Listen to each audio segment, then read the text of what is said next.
Welcome back to the AoT Chronicles, an Attack on Titan podcast. I'm your host, Chad. I'm Ronnie. And we're starting a new season today. New season, season 2, here we are. We're here, we're finally here. Season 2, episode 1. And the title of this is The Beast Titan. Beast Titan, also episode 26, if you want to do them that way. So excited to get to season 2 and these name of episodes being so much easier than season 1. No more of the part 1, part 7, part 11s. Yeah. We're just straight up Beast Titan. Yep. So we're here. We're finally here, folks. So, we pick up right where we left off last season, okay? Annie's being dragged away to go deep underground. She's in her crystallized form. And Hanji and the rest of her crew are they're just chilling right now. They're chilling right where she just got drug off. Pastor Nick, a.k.a. Mr. Wallman. Mr. Screw him. He runs up in a dead sprint and grabs Hanji and he's like, whatever you do, keep that Titan out of the sunlight.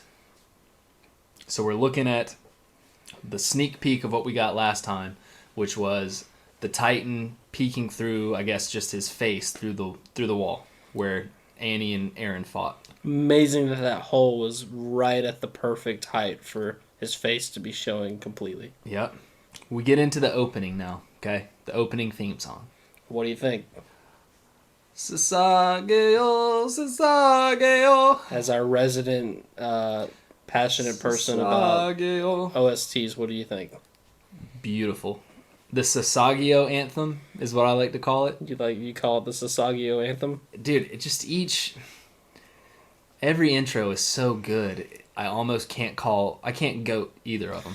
They are all very good, I agree. Shinzo Sasageo. We're going to get copyrighted. You're doing that, so let's stop. So first scene, we go into some soldiers telling Erwin, they're like, look, we listened to the wall man, we covered the wall titan with sheets, everything should be good now. We're going to listen to everything that guy says. They covered up the wall titan with sheets.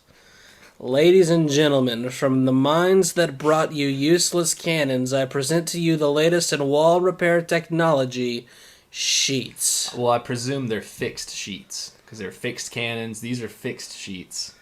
Fitted sheets? Fitted, fixed. The ones that you can't fold? Hate them. So they fit perfectly, but Eren, with that goat look in his eyes, says that, well, there were only people who knew and who didn't about this. Wow. Bold take, Erwin. Hey, it can be said about all things, but not everyone always says it. So I'm glad he says that, and we get kind of a little image of the aftermath going on, and we get another cameo of Marlowe and Hitch. They're staring at dead civilians, and they're just Someone died last episode? Well, there was a few. There was a few dead people last episode. Huh. I don't know how that happened. And they're like, wow, all these people died for no reason, and no one knows what's going on except for those bastards over there. And they're talking about Erwin. I don't know why Erwin gets such a bad rap. He apologized. It was a genuine apology. These people just need to live or forgive and forget. It makes me angry. I mean, there was people that knew and who didn't know. Come on. On a serious note, we've talked about it before. These people are just trying to prolong the inevitable. Like, come on. We had to do something. It might not have worked out perfectly, but... And I'm sure... Yeah, I mean, people die every day, okay? Come on. What you just said there is about as meaningful as some people know things, some people don't. Well, someone has to say it, so I'm going to say it.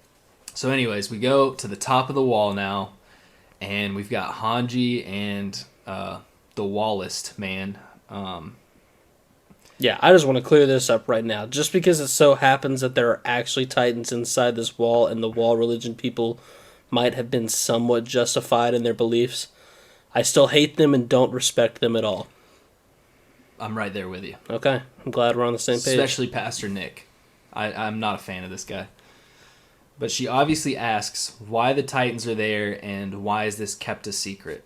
He does not answer that, and she then threatens him by grabbing his collar and putting him over the edge of the wall, like she's about to just drop him off. Wish she would have. I wish she would have done it initially, because once he starts, owning up to the gods and accepts it, then it's no longer fun. Like, you want him to be scared. So she did the right thing by throwing him back on the wall and letting him live another day. But if she had just gotten a quick drop, I would have enjoyed it. Same. Oh, I was going to let you slide with the page turn, and then getting it back on the desk, it just took too long, so I got to hit you with a page turn. Page turn. All right. She said, well, I do like the thing that she says. She's like, your measly life isn't worth much. And then Mr. Wallman, he's, like you said, he's even willing to die. He's accepting it, and he's going to be proud of his death. This guy's a loser, okay? What can you say about it? Does this guy officially surpass Daz for you? No, he doesn't. Daz is so bad that he doesn't, but still. Okay, I'm thinking about. I mean, I hate this guy because this guy's cocky. Yeah. Daz knew what he was. Well, that is true. Daz knew he was a little bitch. This guy thinks he's got something figured out than the rest of us, so just don't like him. Yeah, Daz was willing to slit his wrist right then and there. This guy is just, if Hanji pushes him off, then whatever.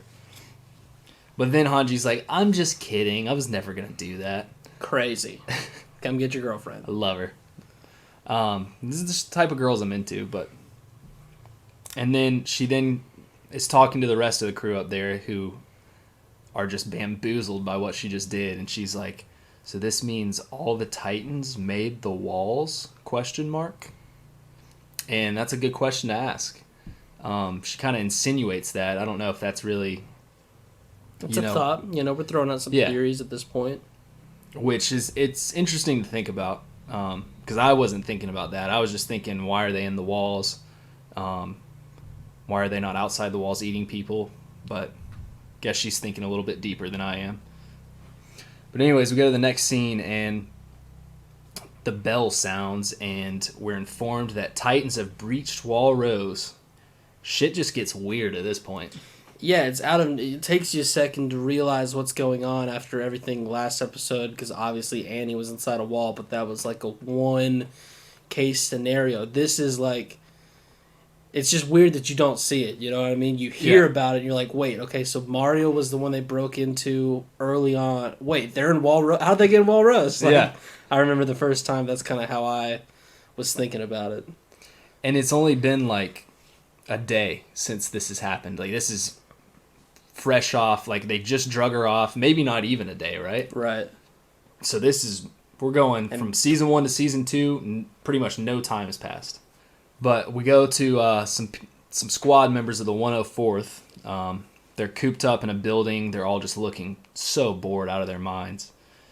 We got like Ymir, Krista, Connie, Sasha, Reiner, Bertolt, all those type people. Before we get too far into the whole idea of Wall Rose being broken into and the chaos that's getting ready to ensue, what do they ever say what these people are doing out here? Are you talking about the 104th? Yeah. What is their goal? Right now, they've just been ordered to stay. We'll talk a little bit about it here in a second, too. But and my other question is, were they sent after all the stuff with Aaron and Annie went down, or were they gone before that? They were gone before that. They don't even know that Aaron and Annie went down. Okay. So they're in civilian clothing. They don't have any gear. It was kind of insinuated that Erwin told these other scout members, like Mickey and I can't even think. What's the girl's name? That's got like I don't know. Yeah, but she's one of the ones that's been there 5 years plus and is trusted by Erwin. Cut. Yeah, I don't know her name though. She's got the Karen cut. That's what it is. The Karen cut. Yeah, she's really trusted by Erwin. They're kind of just watching after him. We don't really know what's going on. She's got so many coupons, and you will take them even if they're expired. Yeah, just telling you right now. Yeah, if you're a grocery store clerk, be ready. But Reiner then asks Connie, he's like, don't you think it's strange that, here we kind of get into it. that they ordered us to stay in our normal civilian clothes and not put any gear on. He's like, why are we not allowed to touch anything? And that's when this stuff just keeps getting weirder. That's why I'm trying to figure out. It's like they're trying to keep a low profile. They don't want people to know that they're members of the Scout Regiment, Yeah, it's like there's no clear direction of what's going on at all. So it's very weird. Sasha then, Potato Girl, sorry. She puts her ear to the table and starts hearing thuds. And she yells and she's like, Titans, they're coming. And then we get a little cutscene of Mike sniffing the air. And he's like, oh yeah, these Titans are coming. Oh yeah, they're coming, all right. And he knows how many there are. Yeah, no one knows how many there are. They're just like, oh, they're coming. And he's like, 9. 9. One of them's 10 meters. One of them's 17. And then, so we cut back to Karen Cut and whoever else is watching over the 104th. Not important. And they're basically like, they come in and they're like, look, guys, Titans are on the way. And they're coming from the south. We don't have time to get our ODM gear on. Yeah, they're like, we don't have time to get any gear on. You're not allowed to do anything. Let's go. Which bugs me. How long reasonably? Keep in mind they've been in training for what? At least 3 years? Yeah, 3. They've been in training for 3 years. So I would imagine they put on this ODM gear quite often. How long do you think it actually takes them to put on ODM gear? 5 minutes, maybe. Really? You think it's that extensive? Yeah, I think just like making sure everything's in place and not going to come loose, stuff like that. So I guess maybe they don't have time, but at the same time, like I said, it's just so weird. Everything is so weird right now. The ODMs, I liken it to like a harness you'd have to put on to go like zip lining and stuff for the wires and stuff to work, and I know it's very hip based on where you go. Real jerk telling them that they don't have time to... Yeah. And maybe they're not filled with gas. They have to go get gas. Who knows? Who knows what's going on? Just seems like they're extremely unprepared for a group that lives inside of walls where outside are human-eating monsters. Yeah, and then they all get on their horses and they start riding. They have no time to put on gear, man. And Ronnie... We've got some candidates. Dude, okay. How do I even pick? I mean, they really just amped everything up about these Titans Season 2. I feel like they had like a base model, they had a couple creepy ones, but for the most part, it was like they were all kind of the same design. They just changed like hair color, maybe height. We kind of had like the spider guy. Yeah, that was kind of like the most unique one. We had some that looked creepier than others. This right out of the gates, they went to the the board and just redrew everything. There's so many cool Titans. I don't even know if I would call them cool as much as just like laugh out loud funny. Some of them just look so ridiculous you can't. Oh yeah. Hardly take them serious until they start chomping down on people. Yeah, that's them when they all start riding off, and we have Mike. He's supposed to be second to Levi. Okay, so he's supposed to be a really strong soldier. He says that he's kind of talking to everyone. He's like, as long as we continue to fight, we are not beaten. Okay, we've got a chance against these people. We're not going to lose. Reiner's out here. He's being a real bro because Connie's talking about... Might be getting ahead of you. Connie's talking about... Because they say what direction these things came from. Yeah, they came from the south. And I don't know if you... Earlier, before they even told them to get on the horses and stuff, Connie was saying how close he was to his town and that he wanted to go back. And Reiner said, hey, man, I'll go with you. Yeah. But then all this has gone down, and Connie's freaking out because... they are coming from the direction of his town, and he's like, I gotta go, and Reiner's still saying, hey, Connie, I'll come help out, and then he asks, we get to my boy Bert this season. I'm so excited, because Bert is a very interesting character study. Reiner asks Bert if he will come help too, and Bert says, sure. A very long and dramatic pause for Bert before he says that, too. Seems thrilled to tag along. Yeah, that's the thing, though. Connie knows that. He's like, well, look, my village is directly south. They're coming from exactly that spot. Like, he starts worrying a lot. But, like you said, I love Reiner. I will say, he seems like an awesome guy. He's like a big brother, kind of.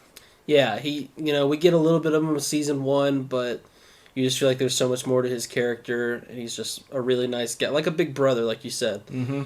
And hope to get more of him in season 2. So their directions are kind of to split into groups of 4 and scatter. So right when they scatter, as soon as they all tail off, the Titans all of a sudden just start sprinting. And we've got one of the coolest sideways flips I've ever seen. I mean, you got all of them here. You got the Mr. Potato Head Titan. You've got the one in particular that you just love, I know. Oh, that is just hugging everything in sight. He's so shy. One that's flailing. It's crazy. Yeah, we even have one that looks like he looks old. I don't know if I think he has gray hair or something, but he's doing a full-out sprint in perfect form. So that guy's awesome. He was on the Titan track team. He's been waking up at 4 a.m. the past 3 years, perfecting his launch. He's been waiting for this moment. Mike then rides off, and he tells the others, he's like, he tells Gerger is the guy's name. I don't know if that's how you pronounce it, but he's like, take the lead of the team. I'm going to go off, and, I'm going to be the bait. So he rides off. He then goes in for a dope-ass kill, and right when he slices, we get led into the calling card. And in the calling card, it says, little is known about the Titans inside the wall.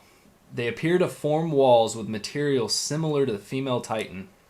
Wall cultists know the truth, but they won't explain it. So I guess assholes. Why would they not explain? It makes no sense. Ronnie, it's a very diverse religion. They're strict with their rules. Just leave it be. But anyways, we go to the next scene. And it's kind of we go to a little flashback with Tiny Aaron and Tiny Mikasa. They're just so adorable together back then.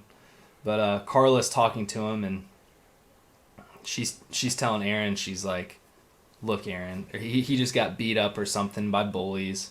And he's like, oh, did Mikasa save you again? She loves ripping on her son. She's done this before in flashbacks. She's like, you can't charge everybody head on. Like, you got to be there for Mikasa, too. I'm glad somebody said it. You got to be there for her, too, dude. Yeah. Come on. She's been there for you, thick and thin. What have you done for her? She says, try protecting Mikasa every once in a while. Get wrecked, Aaron. He then awakes. What does he awake to, Ronnie? Do you have a guess? He wakes up, and it's just about 45 seconds of this. It's...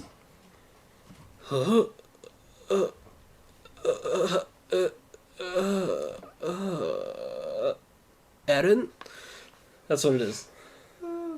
I actually just played audio from the episode there. What's crazy, too, is... Page turn. Page turn. What's crazy is this time, Mikasa is not staring at him, though. Nope. She's asleep. Whoa. She dozed off. Maybe she's not so ride or die.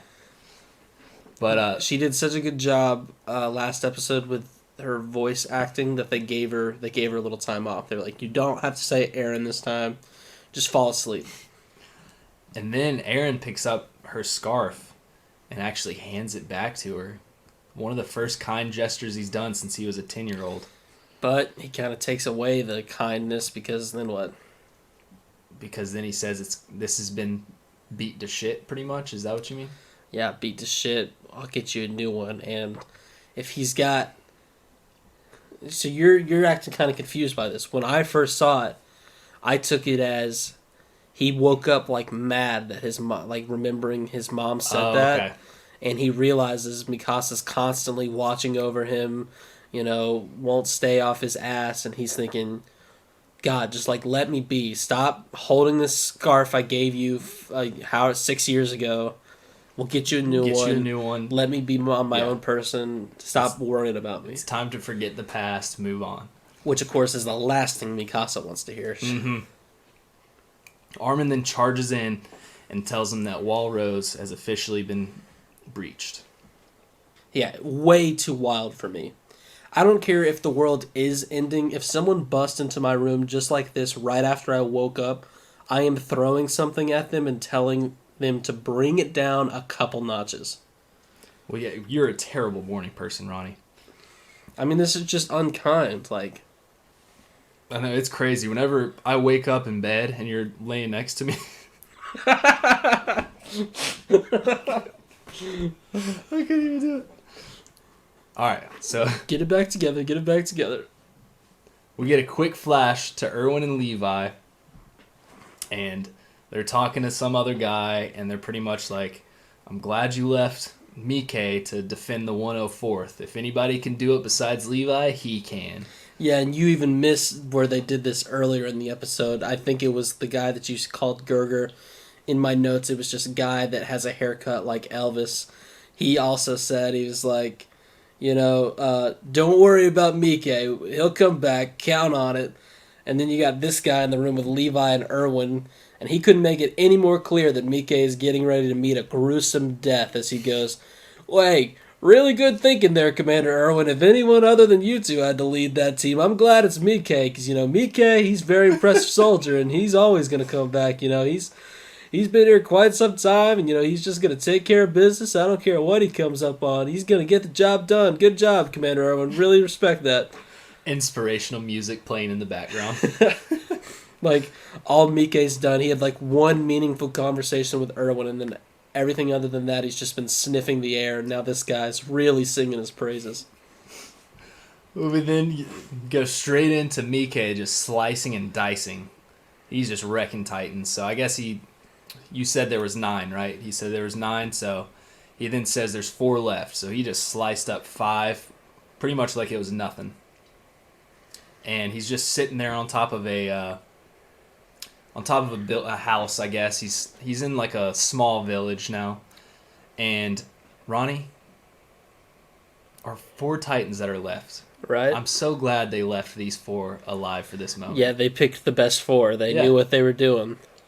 So then Mike, as my personal favorite, I'll let you get into what your Ronnie's Titan of the Week later, but my personal favorite, Mr. Shy Guy that hugs himself in the corner. Yeah. I love that guy.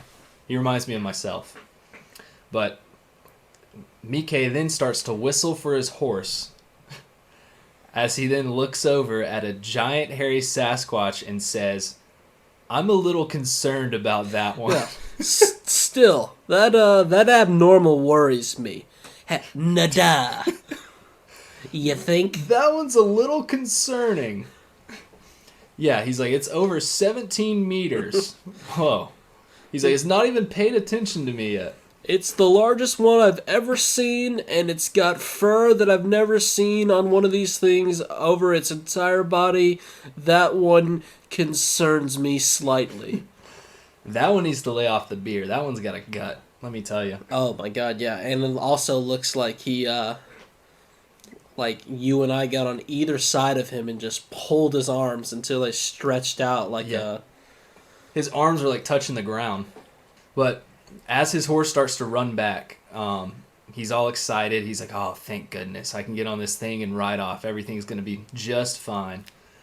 And right when he thinks that, the Beast Titan reaches down, picks up the horse, squeezes it with blood gushing out, and throws a 500-mile-per-hour fastball directly at Mike. Well, let me just say, even though it's horrifying, it's not too often that you watch a show that has the world building to allow for a situation where a character can literally throw a horse. I mean, it's just like it's what makes this show so cool. Like, there's not a whole lot of other places you're going to see that. And when a horse becomes an aerial missile, that's crazy. I mean, can you really imagine a horse flying at you like that? And I love Mike's reaction, too, just like, because they've made that clear in past episodes. They don't give a shit about anything living other than humans. Yeah. And so he's just like, oh, the horse just going to stroll right on by. The Beast Titan will just keep walking. And As soon as he picks it up, he's like, wait, what? Like, everything he's known for the past however many years he's been alive just goes straight out the window. Yeah, and this thing, I mean, it hits the house right in front of it. It hits the roof, it doesn't exactly hit him, and he just falls. The Beast Titan picks up the horse. He goes, okay, well, now I've reconsidered, and I'm slightly even more concerned with this thing. This thing might be a little dangerous. But yeah, he falls off the house, of course, with, what is it, a 500-pound horse? I don't even know how much those things weigh. I think we've kind of covered that. Yeah, I believe horses, yeah. About 500 pounds, just flying at him. So he falls off the house, and Mr. Potato Man just catches him with his short, puny little arms and takes a good old chomp at his legs. And that's when we hear, wait. What? And this is when, the first time I saw this, I was like, what? As if it wasn't bad enough, the Beast Titan talks to the other Titan and tells him to wait. And then the Titan stops. And this is when you're like, oh no, Mike is... This changes the game so hard. Yes, bro. It changes the game. I was like, I thought Mike was going to make it out of this. There was no foreshadowing to his death whatsoever. No one was telling us about how good of a soldier he really was and how, he could beat the inevitable. Second to none other than Levi. Like, they only said that 3 times. And then that's when the Titan chomps again at him. And Mr. Potato Head, yeah. Mr. Potato Head, he's hungry. This guy hasn't eaten in a while. And that's when the Beast Titan grabs his head and says, I thought I told you to wait, and squeezes his head to a pulp. Yeah, blood squirts out. A loose eyeball makes an appearance just flying across the screen. Yeah, and then... Don't make him repeat himself. I'm taking notes, okay? I'm learning everything I can about this guy. Okay. Doesn't like to repeat himself.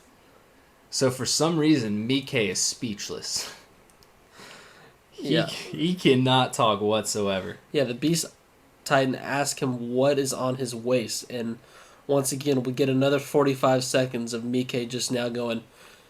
Which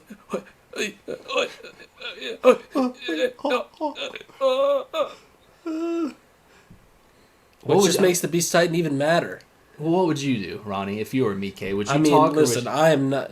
I don't think it's that he's deciding not to talk. I think that it's because he's speechless, and I can't blame him because in the past 30 seconds, this Titan's broken, like, every Titan rule that we've come to know. Yeah, and then... Next thing, he's going to pull out, like, a banana and just start eating. He then goes for the maneuvering gear and gently takes it off him. The control of his fingers to be able to just gently take that off after he just picked up a 500-pound horse. Because the gear is literally like if you saw an ant crawling on the ground, you picked it up. That's the amount of care you'd have to take with the ant to not squeeze it and kill it. That's what he does to this gear. So he picks it up and he's like, wow, this is a clever idea. He just looks at it and realizes exactly what it is. Yeah, he's like, whoa, this is pretty cool. He's like, oh, wow, I'm looking at this now. It'd probably take a good 5 minutes for you guys to get into this, huh? Probably wouldn't be able to put this on if you saw us coming, eh? He then starts to walk away, and Mike remembers his famous words, okay? He's like, only if a person stops fighting does he lose. That just gets him riled up, and with his 2 completely shattered legs, he just starts yelling. What do you think he was trying to do here? I don't know. I guess, yelling, that's a form of fighting. That was all he was really going to be able to do with no legs and no gear. Guess he just wanted to let the Beast Titan know that he didn't appreciate what was going on.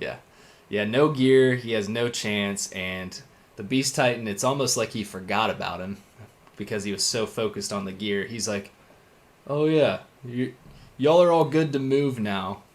And then Mr. Shy Guy, Potato Head, well, he's kind of regenerating at the moment, but they all go in for the most gruesome death, in my opinion, of the show so far.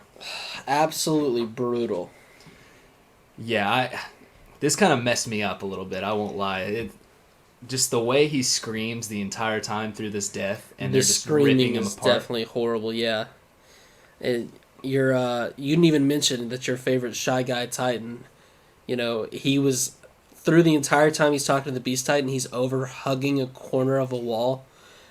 And then he finally says, all right, you guys can go now. And that's when he just, he releases the wall and he goes and hits him.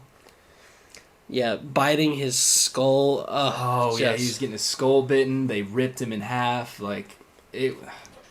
This messed me up, and I thought for sure that Mike was not going to die watching this episode. Yeah, everyone had told us he had a really good shot at getting out of this, so I did not see this one coming.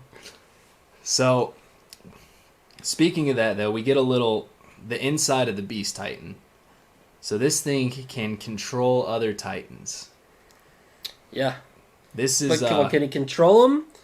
I mean, we don't really know if he can control them or if he's just so badass that he actually gets through to them and they listen to him. Yeah, well, that's true because he did tell the other one to wait. Yeah, he didn't really, and then he bit him. Didn't listen. Yeah. So it's not like he's got direct control. It's just more like a respect. He's the Commander Erwin of the Titans. Yeah. What he says goes. Yeah, it's weird because it's like they do listen to him, but I don't know. I don't know what's going on here, but he definitely has a dominant, controlling force over him. So what did you think about it, though, that whole episode? I thought it was a great way to start Season 2. Like I said, this is the female Titan all over again. It just adds an entire other layer that you weren't ready for. The fact that this guy speaks is awesome. I'm still confused about why these people were out here in the first place. I've tried to pay attention, didn't get a good feel for why they were here. If you know, definitely email us at thepodcastchronicles@gmail.com. How about you? What are you thinking? I think this was kind of directed by Erwin. I think our boy Erwin, he kind of was setting everything up. It's not clear yet. This might be touched up on in the next couple of episodes, why they don't have any gear or anything like that, but I don't know. Erwin's a mysterious man, and I'll respect his judgment. All right, well, you know what that means. We just got to end of the episode. If you don't care about our stupid little learn a little bit about Ronnie and Chad segment, you can bow out now. But if you like that sort of thing, let's enter the learn a little bit about Ronnie and Chad segment right now. Start of Season 2. People might just be hopping on now. Do you want to explain the segment to them? Sure. So basically, during this segment, what we do is we kind of give y'all an in-depth. Y'all learn a little bit.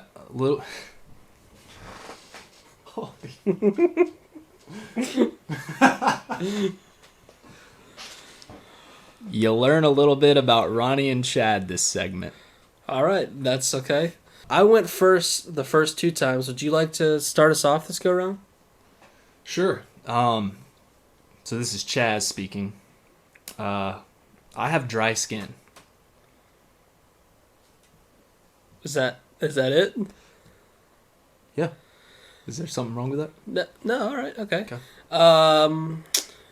So I guess it's my turn to basically I'll tell a story about one time I was in 7th grade and we were measuring stuff with yardsticks, and there was this girl I liked, and I had to write something down, and so I put the yardstick in between my legs, but it was but the bottom part was still touching the ground. Okay.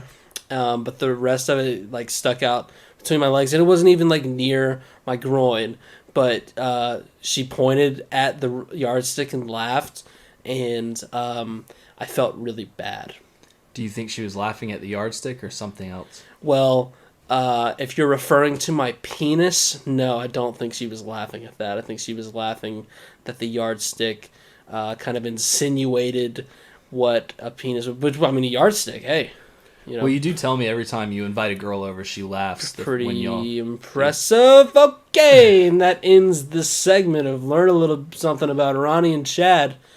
We will talk with you guys next episode. Yes, you got some feedback, send it to thepodcastchronicles@gmail.com. We love hearing from you guys. We love giving you shout-outs. We love answering your questions. And shout out to our boy Sean for commenting on YouTube finally. I respect it, dude. You know what? I was really ripping you, saying you were the only one that listened to podcasts on YouTube, but Sean came right out of the gates and just proved me wrong, because he sent some hilarious comments on there, and that's just we want more of that. Just keep on growing the community. We're all getting excited for season 4. Let's get together and make it happen. Yeah, just give us a thumbs up. We love you. Once again, thanks for listening. We'll see you next time. Peace. Peace.